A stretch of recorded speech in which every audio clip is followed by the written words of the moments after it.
Hi, welcome back to the Inspiring Growth podcast. My name is Lauren.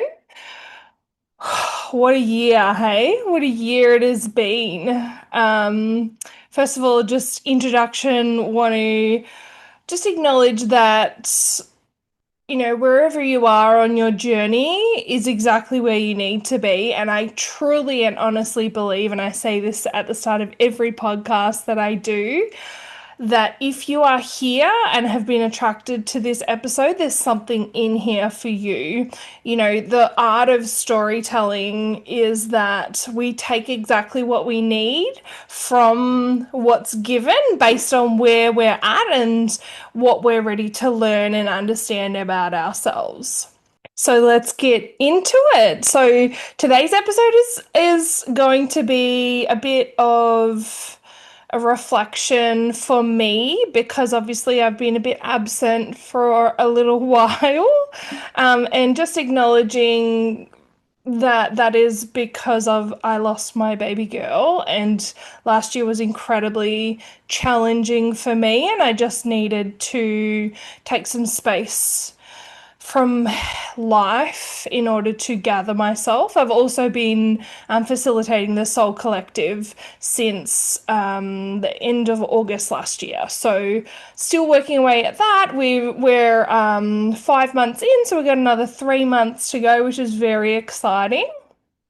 So today's episode, I really want to talk about this kind of idea, and this is what's been coming up for me, and that's why I want to talk about it. It is the idea of being the helper or the fixer or the problem solver, right? You're always taking on that role of the savior, of the caregiver. And this is something that is coming up for me because, and it's something that I've been working with because as you might have begun to understand when you're on your own journey, that there's multiple layers. It's not just as easy as, oh, yep, I understand where that comes from, and now I'm going to make changes. There's layers upon layers of that, and it takes a while to make change and create change within your life. I actually said to someone the other day, I was like, yeah, it'll probably take you about a year, maybe two, to change that pattern, right? These patterns that we created when we were kids to have our needs met and to survive in the environments that we were in, they take a long time to change when you're doing it the hard way, right? And if you've listened to the last episode with John from Reset Your Life, he talks about doing it the easy way and the hard way. So the last year I've been working with him, and like my whole life has completely transformed. I think when I started working with him, I had an aura of around, I think it was like an 8%, which is really weak. So my energetic protection was really weak. Um, and so now it's at 100%. So I don't know if you can notice or tell, but I'm feeling a lot more grounded and stronger in myself and more energetically protected. I think it also comes in alignment with like boundaries and just knowing who I am and what I stand for and what I value. So I would start by talking about the role and why we adapt to and fall into the role of being the caretaker or the fixer or the helper or the problem solver. And yeah, so I'll start there. So I mean, and this is a tough thing. I'm like, I'll start there. And then I'm like, just come with me on this little, what's that called? Segue. Yes. So, God, what was I saying? So when we are young, everything comes back to our childhood. That was my little segue, right? Everything comes back to our childhoods, in how we learned to survive. They become our ingrained patterns, our programs, whatever you want to call them in our life. And we continue to live out those patterns because that's familiar for us. That's how we've learned to survive. Just kind of incorporating all this language that's out there. So these patterns that we learnt are keeping us safe. However, there's something that we generally begin to outgrow, and especially if you're on your healing journey and you're beginning to see all these ways that you're maybe unintentionally putting other people first, and that's draining your energy and all your resources, and you're doing things that you actually don't want to do. So we get born into our family and we learn these patterns on how to survive. And so if you're a helper or a fixer or a problem solver, that's how you would have learned to get your need met for attention. Maybe, for example, you had a mum who was struggling and you were always helpful to her, which made her feel good. Or maybe she wasn't, like, say, for example, it could be your mum or your dad, but generally it's the mum, and the dad's there to support the mum. Oh, that's really, anyway, let's not get into that. So, for example, your mum might have been sick or unable to operate, so she's away from her role as a mum and taking care of you, so you then take care of her. Or, for example, your parents aren't even able, you've got, say, too many siblings, and your parents aren't able to properly care for everyone, so you take on the caregiving role within your family system of your siblings. Because, and the other thing is that in terms of trauma, so someone becomes traumatized when they are helpless in a situation, when they don't have the resources. So when we're in a situation that's overwhelming, it can actually be adaptive for us, which is like a good thing for us to do something, because that means that we're not helpless and we're not going to be traumatized by that experience. So say we're in a family and something's going on and it's very distressing and upsetting, it is adaptive, helpful for us to do something. So can you see how that pattern might be adapted? So say, for example, our father is aggressive and abusive towards our mother or towards our siblings.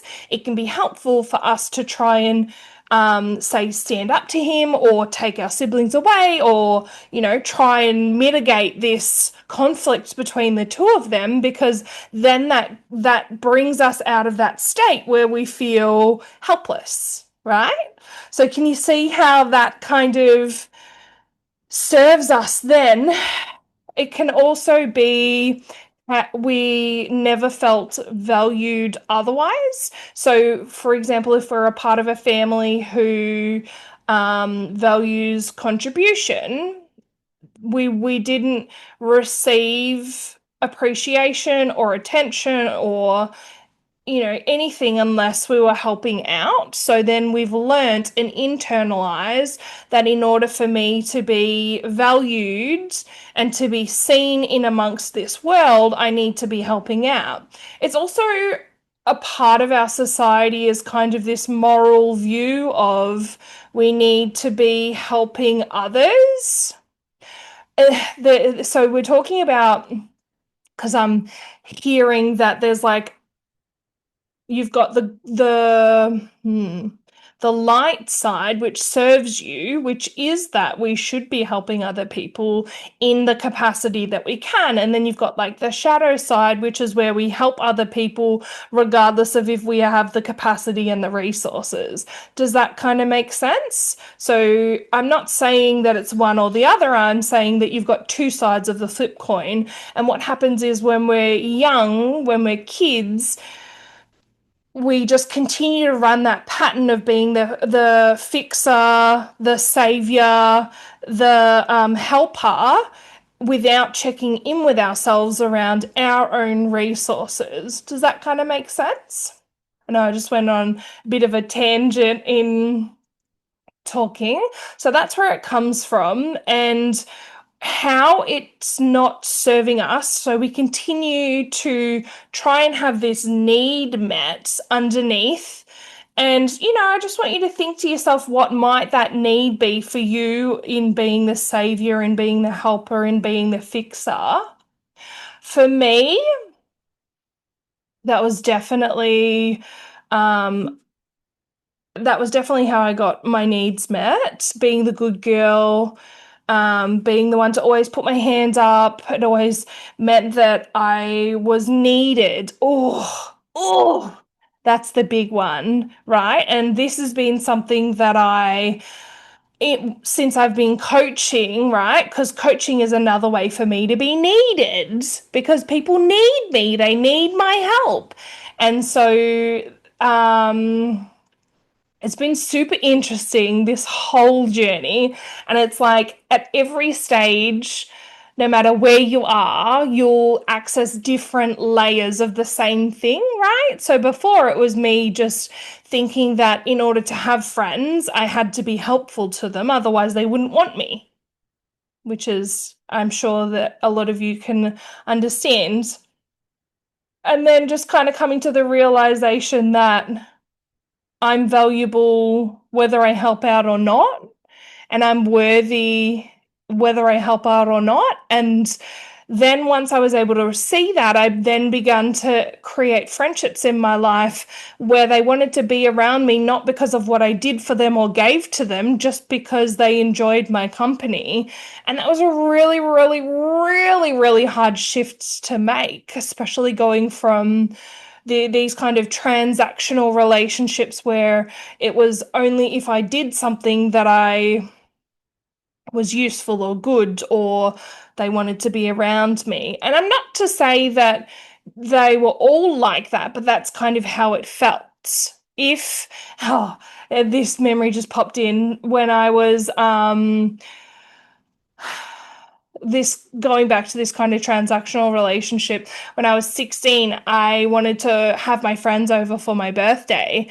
And I was like, come round, it'll be great. And they were like, is there going to be alcohol there? And I was like, what does that matter? And they're like, well, we're not coming if there's not going to be alcohol there. And I was like, fuck you. There's not going to be alcohol. You can either come or you can not. Because I could just feel that it was like conditional, right? I have this resistance to conditional relationships because I'm like, you either come or you don't. Like, who gives a shit if there's alcohol? Why can't we? Anyway, that's my inner rebel getting out there. So we develop these ways of coping, this kind of role that we put ourselves in order to get our needs met, in order to feel needed, in order to feel special, in order to feel like we're doing something.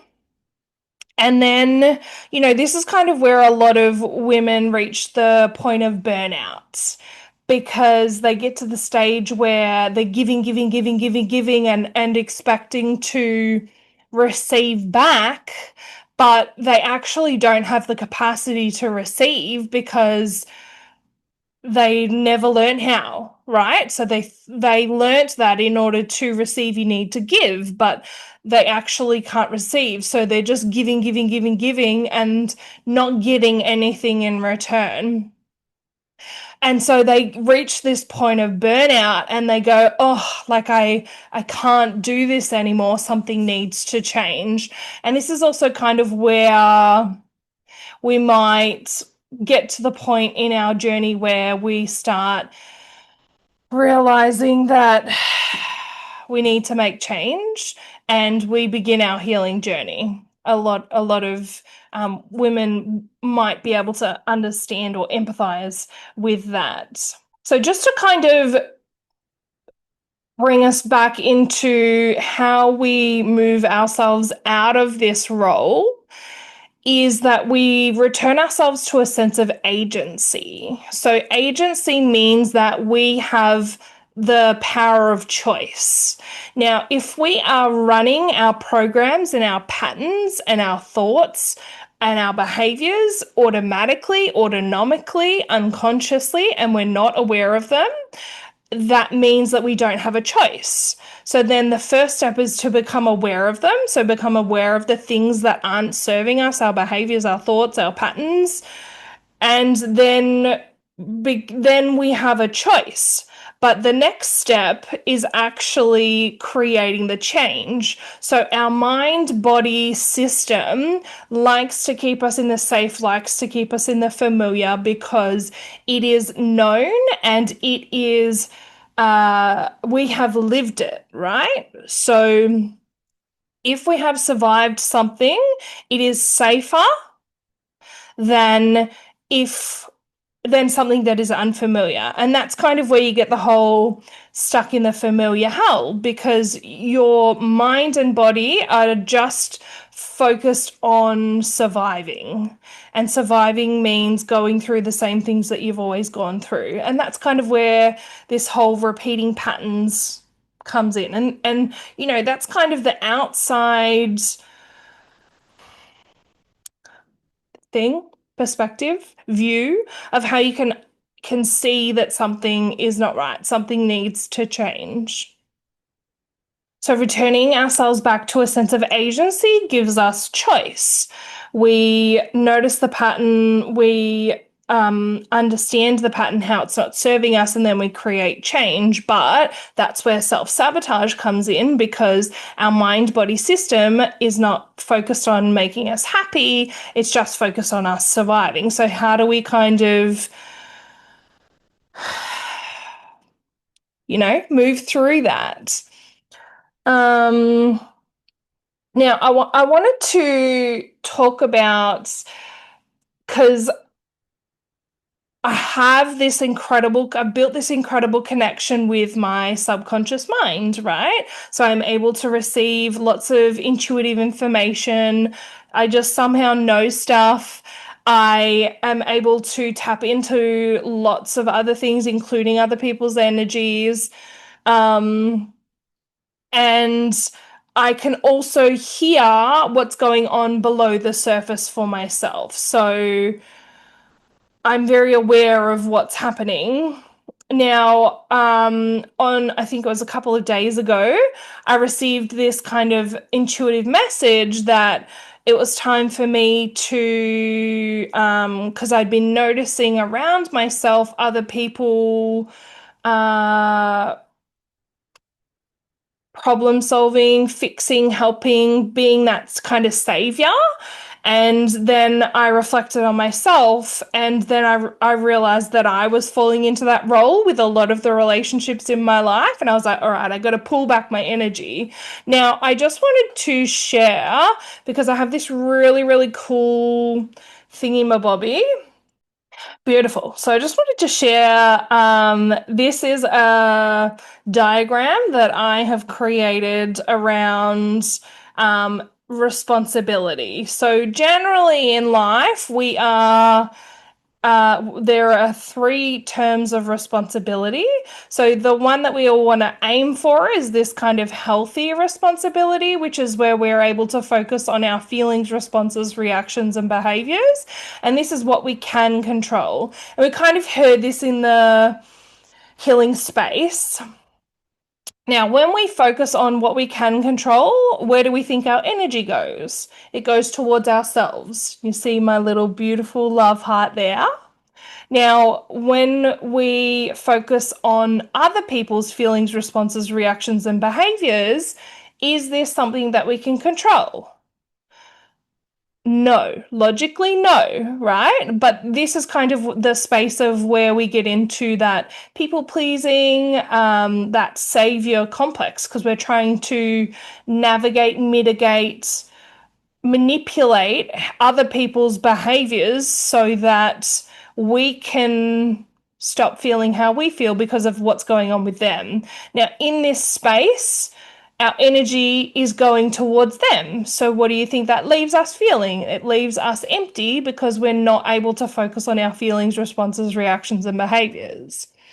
Now, on the flip side, which we're not talking about today, but this is where we're under responsible for our feelings, responses, reactions, and behaviors, where we're not aware of them. We're not aware of how it impacts us, and we're not able to be accountable to it.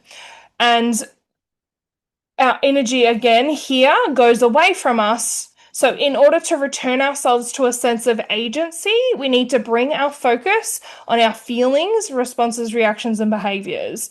So, within the Soul Collective, we talk a lot about how to regulate your emotions and how to navigate your nervous system to bring you back into a space where you can focus on yourself. Because when we're in a state of any other state other than healthy responsibility, we don't have a sense of agency because we're focusing on something that we can't control. I'll go through to the next slide, but then I want to kind of come back and talk to what's happening in the world right now and how we can bring ourselves back into an empowered place, right? Where we have a feeling of agency. Okay.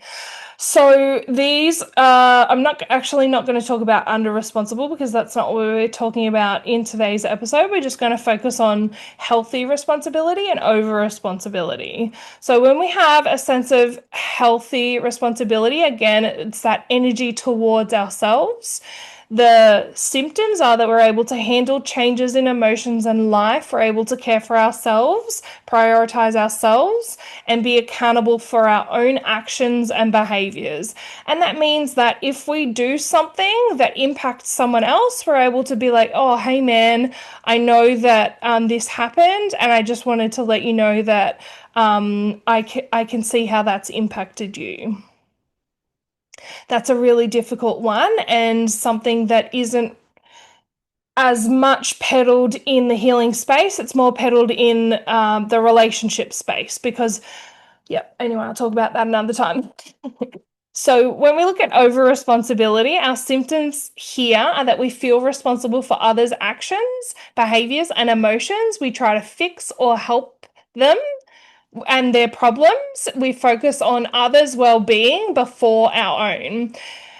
So this comes from a deep yearning to appear good and worthy, right? So this is kind of what drives this behavior here. Now, as we said at the beginning, these behaviors are just patterns, programmed ways of being so that we can have our needs met. So when we look at this deep yearning to appear good and worthy, when we realize that we are enough, right? We can shift out of this behavior here. It allows us to attune to the behavior, to attune to the want behind why we're doing what we're doing. So I love self-talk. I love it so much, and it's something that I guide my clients and the ladies a part of the Soul Collective to do. So that might sound like speaking to the part of you that wants to help someone else. I know that you really want to help this person. I know that you feel like it's your job to do that. That's what we've got to talk about next. So many things. When you give your energy to someone else, it takes energy away from you, and giving energy to them is not actually going to help them. So we'll talk about that in a second. And so I would acknowledge that part and thank that part for showing up and just say, I know that you want to be seen as good and worthy, and I love you, and just know that you don't need to do that and you are worthy enough. So we're breaking that pattern. And again, it's going to take a long time of repeating this pattern and also learning that we can be perceived and received as good and worthy without doing those behaviors. Beautiful. So let's talk about how it's serving us to be over responsible for other people, right? What it's trying to give us, what we're trying to get from it. When we are over responsible for other people, we might receive praise and thanks. We might feel a sense of worth. We are preoccupied with others' needs, and therefore, our energy isn't on ourselves. So, if we haven't built the capacity to be with our own experience and our own emotions, focusing on others can be a way to avoid that. And I want to also just acknowledge that it's not always a bad thing to focus on other people, because if you have something going on in your life that is too overwhelming for you to deal with and you don't have the resources, it can actually serve you to focus on someone else for a little bit, right? Just like this much time, when you give a certain amount of your energy, you might do, say, one thing a week or one thing a month to take yourself out of your own experience and give to someone else. And so this is kind of where we're talking about the shadow side and the light side. It can serve you in some moments. How it's not serving you is that you're giving all of your resources and energy to others, and it makes you unable to care for your own needs. So, people who overgive, who fix others, who help, who problem solve, who have this savior complex, generally they don't have capacity for themselves. They don't have enough resources for themselves, and they're giving to other people. And I know that all of you listening can understand what I'm saying and understand that. So, returning ourselves to a sense of agency is returning ourselves to what we can control. Now, gosh, I could talk for hours. I just, first of all, just want you to check in with yourself and see how this is all landing. And some of this might not be foreign to you. It might just be a different perspective. Now, I wanted to share a story for me. So on a couple of days ago, I was like, right, I'm noticing other people overgiving and helping, and another way that we do this is by giving advice, right? So we're giving, we're giving, we're giving. And often that can lead to anger, being pissed off and resentful at someone because they're not taking our advice. So when we help someone, what we are doing is trying to help them, right? The thing that happens is that we can't help other people on their lesson, on their life path. We cannot do anything to teach them, to influence them. It all comes from within.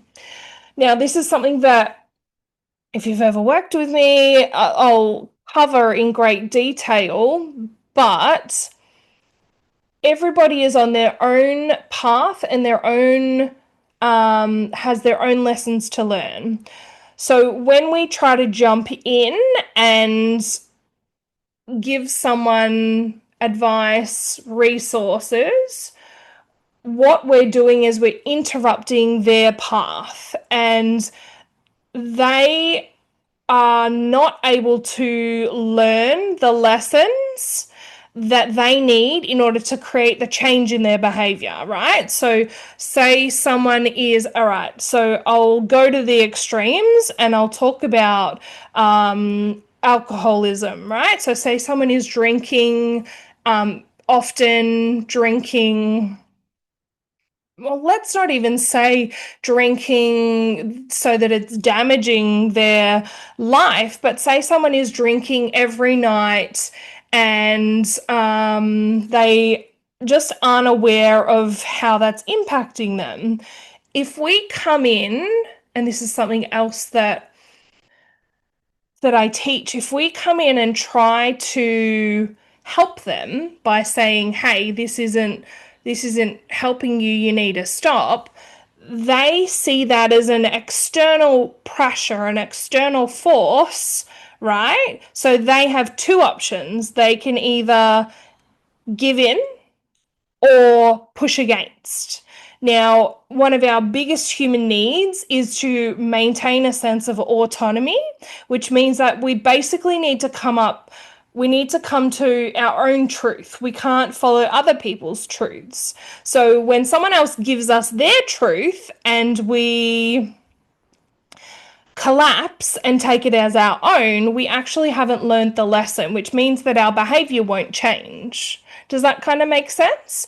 And when say if you're like me and you have a mad inner rebel, you'll push against what they're trying to tell you because fuck you, I can do it on my own, I don't need you, right? So it's this sense of I'm not going to listen to you because you're telling me, because I need to have my own sense of autonomy and I need to figure it out on my own.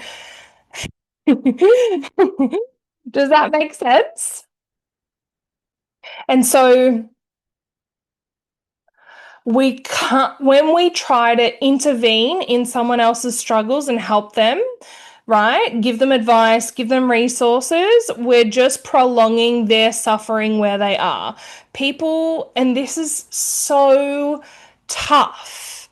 We have to allow people to struggle because that's how they will begin to change their behavior. Have you ever known someone who is just constantly repeating the same patterns? They're constantly stuck.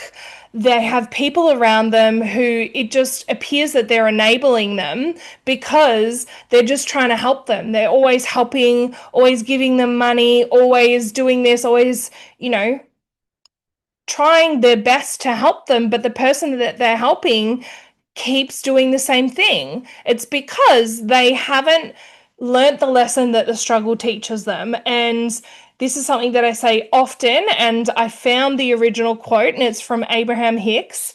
And they say that words don't teach, only experience teaches. So, and again, that's like, we can't tell someone what they need to do. They have to come to that conclusion themselves. So how do we sit by and watch people struggle? That's our own lesson. And in the same sense, it doesn't mean that we have to abandon them, right? We can sit beside them and say, "Oh man, this sucks." And they'll be like, "Yeah, what the fuck? This sucks."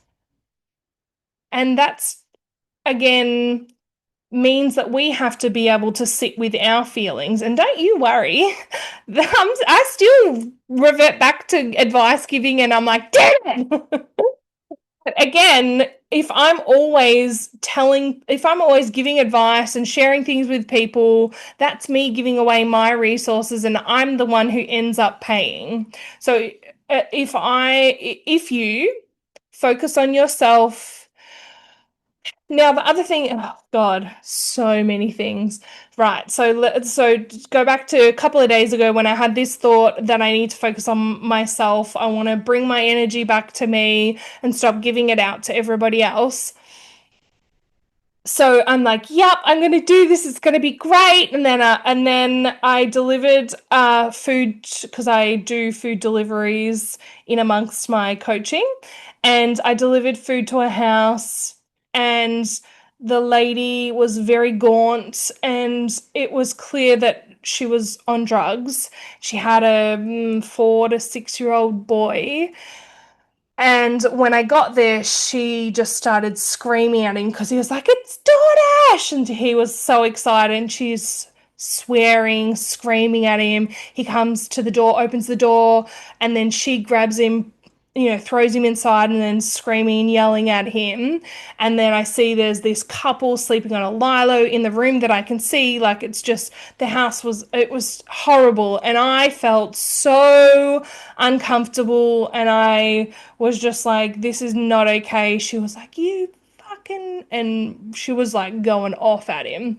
And it's the second time that I've delivered to that house. And the previous time I got there about 11 o'clock and he come to the door and um, told me that his mum was still sleeping and, helped me get the shopping out of the car and take it inside. And so I'm like, I think like someone needs to know this. I think this child is in danger and I don't think they're being taken care of properly. So I'm like, okay, well, I'm going to call Child Protective Services. And so I rang them and I was like, I'm not sure if this is something that I should be doing and whatever. And so I was on the phone for like an hour. Now, during that amount of time, my nervous system was absolutely like in fight flight. I was just like, because this is all new to me. I don't know if I should be doing this. Like, and I say to her, like, she goes at the end, she goes, look, there's not enough evidence for us to start a case, but I'll document down what you've said and do some research into this address. And, just in future, you can call the police and ask for a welfare check. Like if you're not 100% sure on all the facts and information.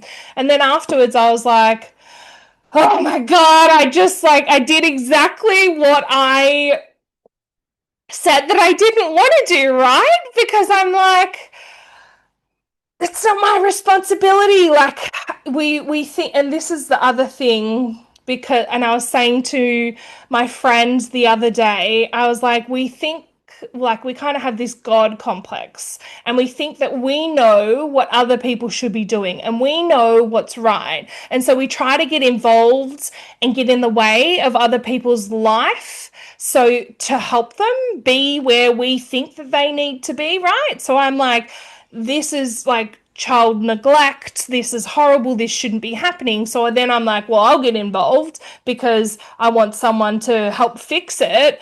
But that's not my life, right? This kid has his own life path and his own lessons that he's going to grow up to learn. And as difficult and as challenging as it is, I can't do anything about it. It's going to be difficult no matter what. That's what he was born into. I can't fix it. I can't change it. And giving my energy to that and being upset and worried about that is only going to take away from my resources. Now, that's not to say that it didn't upset me and that I shouldn't be upset. It's just to acknowledge that I get to control where I put my focus, and it doesn't serve me to continue to focus on something that is outside of my control, that I can't change, that I can't influence. Now, I hope that that lands exactly however you receive that, and there might even be some anger that comes up in you towards me because I'm saying that, because look at all the shitty things that are happening in the world. Are you saying that I can't do anything about them?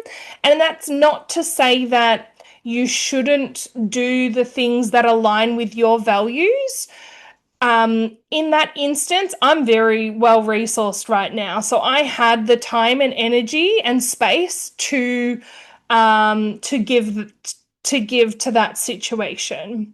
What I'm saying is that if you are under-resourced and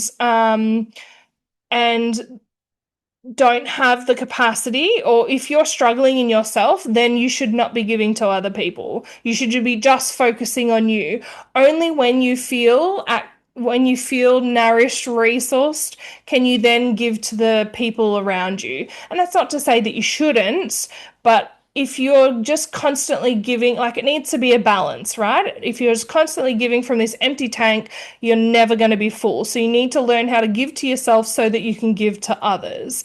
And I think as well, when we're on the healing journey, that also comes the time where we have that kind of dark night of the soul where we retreat from everything and everyone in the world because we're learning to bring our focus back to ourselves instead of trying to micromanage, fix, control, manipulate the world around us so that we can feel better. We learn how to sit with and be with our emotions so that we can be with others in their suffering because I don't want to say that, but life is suffering and it is how you, if we don't have control, if we don't have agency, if we don't have agency over our thoughts, emotions, behaviors, reactions, then what do we have agency over? Nothing. And that leaves us feeling powerless because the opposite of agency is powerlessness. So, yeah, that's why you should bring your attention and focus back to you because it gives you a sense of power. I have totally rambled. I have one note for this whole entire episode, but a friend said to me the other day, if your voice isn't out there, people aren't able to hear it. And I've had a few friends being like, why did you stop talking? Like, keep going. So I'm feeling this pull that I need to get my voice out there. And it doesn't always need to be polished and it doesn't always need to be, you know, linear. I can allow my feminine to just say whatever, and I know that you'll take exactly what you need from it. I would love to hear what you've taken from this episode. Please feel free to DM me at Inspiring Growth with Lauren on Instagram. I will see you in the next episode.